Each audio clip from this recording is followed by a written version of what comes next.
Welcome to the great state of South Carolina, y'all, where you're sweating in the deer stand the night before and you wake up the next morning and your water hose is frozen. We got another video for you today, and it's going to be playing a game of what's in the black trash bag. Really and truly, though, if you saw the thumbnail, you got to know what's in the black trash bag. Bada bang, bada boom, it is another beautiful South Carolina 8-point. So this is probably our last deer head for the year at Traditions Taxidermy Studio. It's the end of deer season, ended yesterday, hadn't gotten any more calls. That doesn't mean we're done with the European mounts though, y'all. We've still got time for coyotes, raccoons, possums, all that really cool stuff that, you know, maybe you don't see all the time. As for now though, we gotta make this sucker look nice and pretty, which, side note, to the young man, if you are watching this, maybe don't do it for a head, you know, skin-on mount, but for a European mount, this thing was packaged in a scented bag, and it smelled really nice. So I'm going to walk you through, step by step, the process to turn this into a beautiful European mount. The problem is YouTube doesn't like the first step. I've said it a million times. That's how I got kicked off my old channel, is I showed the skinning processes and stuff like that on hunting, fishing, and taxidermy videos. YouTube shut me down, even though it was not illegal. I'm not going to go on a soapbox, though. I'm going to show y'all everything past that, though. But just so you know, I'm going to give you a brief description. I'm going to take my scalpel, run it down the nose, peel all the skin away, take every piece of meat that I can get off, then we put it down in a boil. We'll pick it up, add the boil. But as for now, this is what we're working with. And just like that, we're back after the skinning process. Here's what we're left with. All we're going to do is we got a pot of boiling water here, and we're going to let her get happy with the boil. And we're going to know that it's married with the boiling process once a thin layer of skin on top of the nose or on top of the head, somewhere there's not a lot of meat in between the bone and the skin, starts to pull apart. It's pretty simple. You know what I'm talking about if you do it yourself. You'll just see the skin physically start to separate. So this deer proves to a T why predator management is super important to deer herds. So I was skinning this deer out, and something fell out on my table, and I was like, what the heck is that?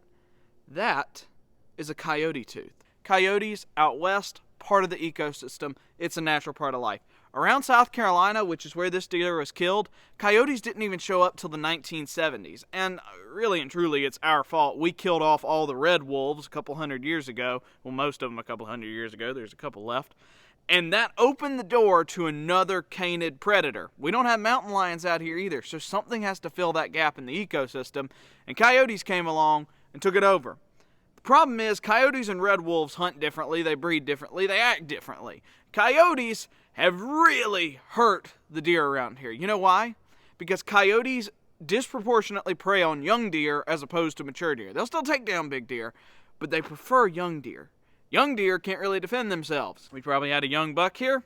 At some point in his life, he ran across a coyote, and the coyote just about got him because that was located right behind his eye.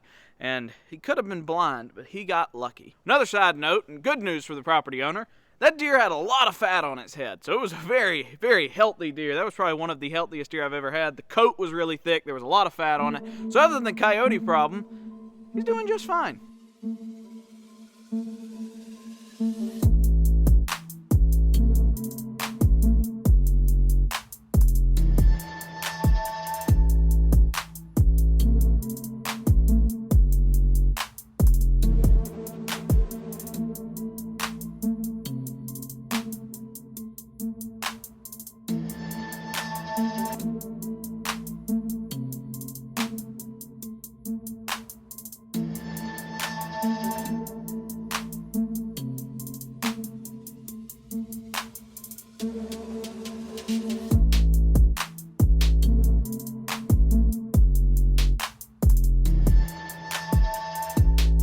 Fighting a losing battle against the sun, but the pressure washing is done and we are left with a near perfect European mount. But the thing that makes European mounts stand out above the rest are the picturesque white bone that pops against the brown antlers. That's what we're going to do. We're going to drop it down in a 40 by volume liquid peroxide. You can pick it up at Sally Beauty or something like that. I'm going to link it down in the description. Really, any major beauty seller is going to distribute it. Now, that whitening solution will also whiten the antlers. So what I do to prevent that is I take plastic wrap, zip ties, and electrical tape, and we basically shrink wrap these antlers where that whitening solution will not touch it at all.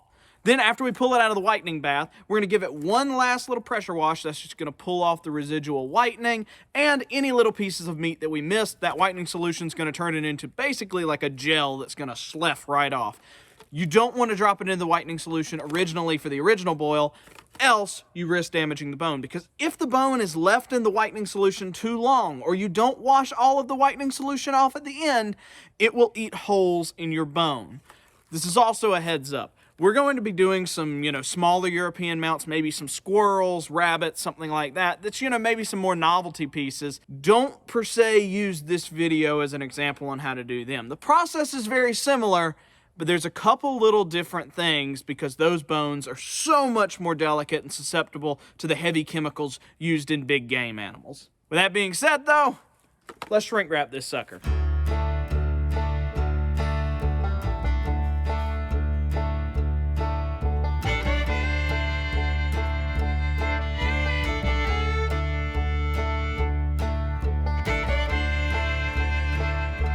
Now we got him wrapped up all like a mummy. We're going to drop him down in that solution. The solution's going to be cold when we put it in there. We're going to crank the heat up, bring it to a simmer. I keep saying boil. We're really going off of simmers, actually. Bring it up to a simmer. Once it simmers, we're going to shut it down, pull it out, pressure wash it. It's done. Does not take much to whiten these. This whitening process takes maybe 15 to 20 minutes, 30 at the most. Not near as long as the initial boiling process. Let me just tell you, the last 48 hours have been hectic, mainly due to a car accident. And I really meant to film the final process of this deer, but I just got wrapped up in all of that. And this is the finished product, and it looks amazing. So I'm gonna give you a rundown on exactly what we did. So we dipped it down in that whitening solution, as I explained, brought it to a simmer, shut it down, washed it off one more time with the pressure washer, and then we stuck it in a dry, cool room for 48 hours to completely dry. When you pull it out of that whitening solution initially, it's still gonna look a little brown and dark in certain areas, but a lot of that is just because there's water in the pores. You let it sit for 48 hours and you get this beautiful product. And some deer are naturally more white than others. You can run the same process 100 times on 100 different deer and you're gonna get 100 different color variants. But this one right here turned out almost pristine white, and I could not be happier. There's just something about pine woods deer, that the beautiful light colored antlers that they get about them when they contrast with this white skull is just unfathomably beautiful. So then after we did that, we threw a light coat of Mop and Glow on it, just the lightest little coat, something that's gonna dry in 15 minutes. I'm talking take your paintbrush, dip it down in there just barely and beat it off on the side of the cup and then coat it on. And the reason that we do that is it seals those pores. So the way that this bone is able to whiten is that whitening solution gets down into the pores of this bone and whitens it. Then we pressure wash it a second time and that washes all of the remaining whitening solution off of this bone. It's already whitened, but we're pulling the old whitening solution off of it because what happens is it will continue to whiten and it will actually eat away and degrade the bone. Those pores, now that they're left open, are susceptible to dust and dirt, which is gonna re-yellow that skull. So we seal it with a light coat of Mop and Glow like you would your wood floors at home, and that's gonna keep that dust off just a little bit longer and keep that skull in pristine shape. So I want to give a big thank you to everybody who trusted me with your animals for the 2023 season. Even though deer season is over, that does not mean that Traditions Taxidermy Studio is shutting down. Remember, we do small game skin-on mounts as well as any kind of European mount that you've got.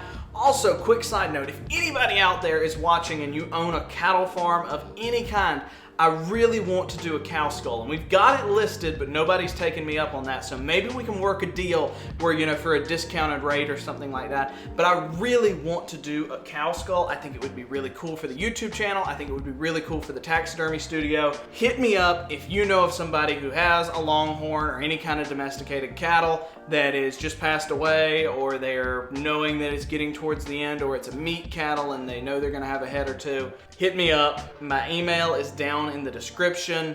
I am always happy to hear from y'all. Also, comment. Everybody comment, light it up. I respond to every single comment. But getting back to the taxidermy side, thanks to everybody. Thanks to this guy for dropping this deer off to me, and we made a video out of it. This thing was crazy cool. Coyote tooth lodged up in the skull. That's by far the strangest thing I've found as a taxidermist yet. But I know there's going to be a lot more of those oddities to come. Once more, thanks for watching, and we will see you on the next one. SC Traditions / Traditions Taxidermy Studio is signing out. We will see you next time.